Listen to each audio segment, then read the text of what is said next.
guys, so this is our XYL Remington model 870. So, ayan siya. Gel blaster to. Magazine fed also. So, ito yung mag-release niya. Tapos, sorry, tinetest ko kasi siya. So, itong transparent nating magazine, makikita nyo meron siyang parang feed tube. So, maliit yung capacity niya. Around 12 to 15 lang. Tapos, this is where you load it. So, this comes with a speed loader. Yung parang sa mga pistol na pinipindot. So, dito nyo siya ilalagay. Tapos, papasok nyo dito. Tapos, itong model natin na to is double barreled. Try kong pakita sa inyo. Pero malamang mahirap ulit.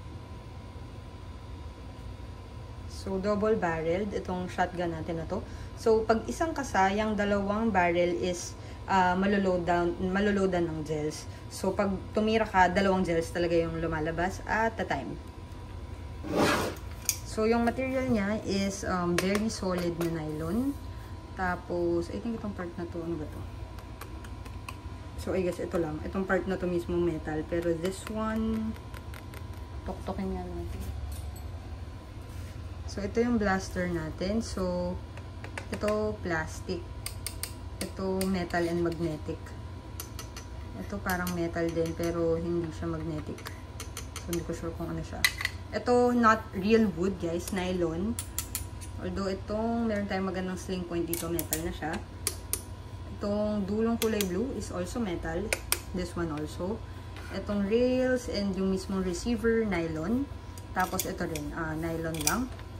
And then I believe itong trigger is also metal. So, yeah. Dalawang sling point. Meron dito sa may grip. Meron dito sa may, ano man tawag dito guys? Basta yung pinapump. So, pump action itong, ano natin? Gel blaster natin. Tapos, meron siyang mga magandang trades. So, yan. 12 gauge.